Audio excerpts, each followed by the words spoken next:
So let's get into the specifics.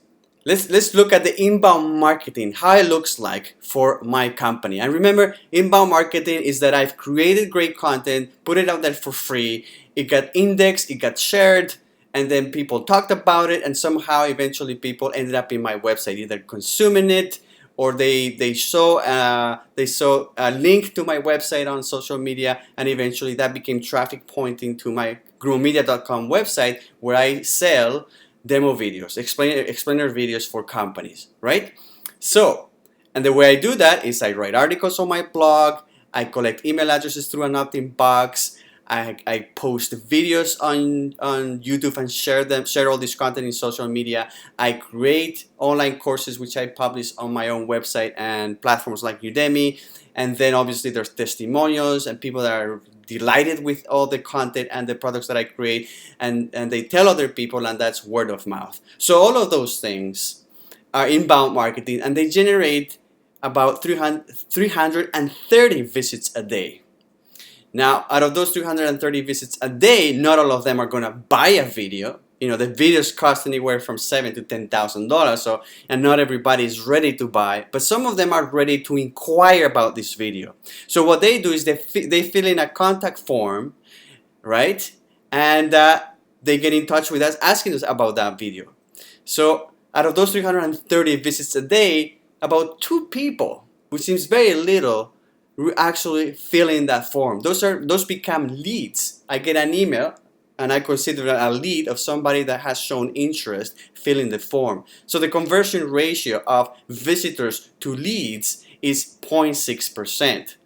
Now, to give you an idea, they say that the average well-converting site should convert about 1% of visitors into leads, right? And it can vary a lot depending on your price range. For example, if you're selling things that are very cheap and they don't require a big investment, it may be easier to have a higher converting ratio.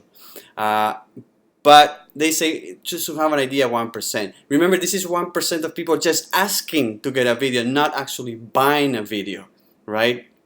Otherwise, I would be selling 2 videos a day. As you can see, increasing this conversion ratio is paramount. And how do you do that? Well, that's an entire science. You have to create really compelling content. You really have to work on optimizing your sales funnel. The value proposition has to be fantastic. There's many factors you can work into increasing this conversion ratio. But that's just the first thing. They become leads. So my next job is to contact those leads, reply to them and say, okay, well, if you're interested in a video, let's talk about it, right?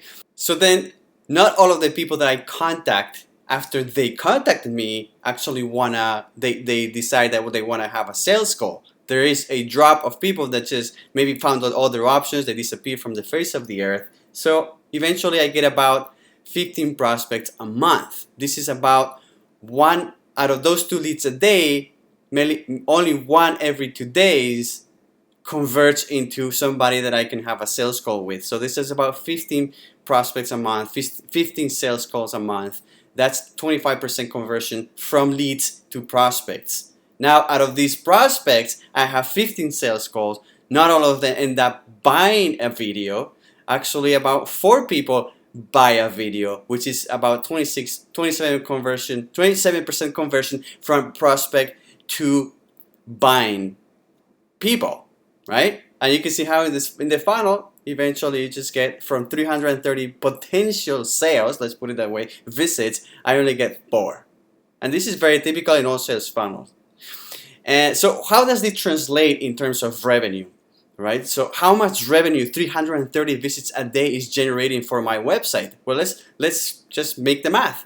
So about every video, let's say, costs about $10,000. It generates $10,000 in revenue. So if we multiply 10,000 by 4, we get $40,000 per month in revenue.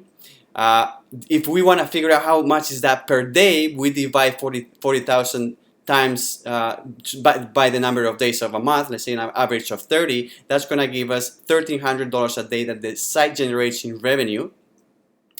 And if we divide the number of dollars per day by the number of visits per day, we get that every visit generates in revenue $3.93, almost $4 that are generated for every single visit. This is a very important number to my company, and that's why I track it. And typically these type of numbers that are very representative of how the company is working, they're called key performance indicators, KPIs.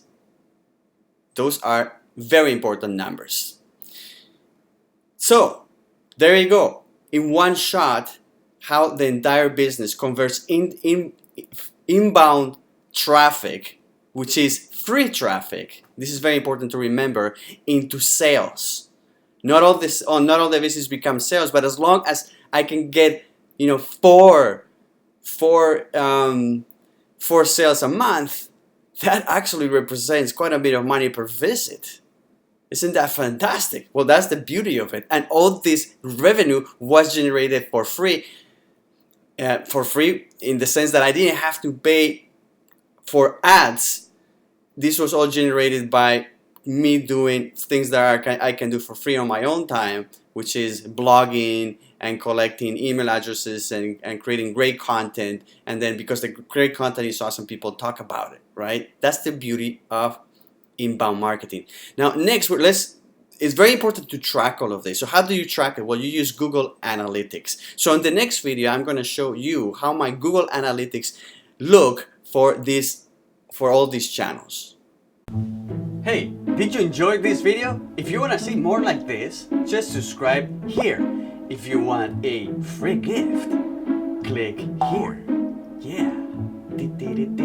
Which one is going to be the one you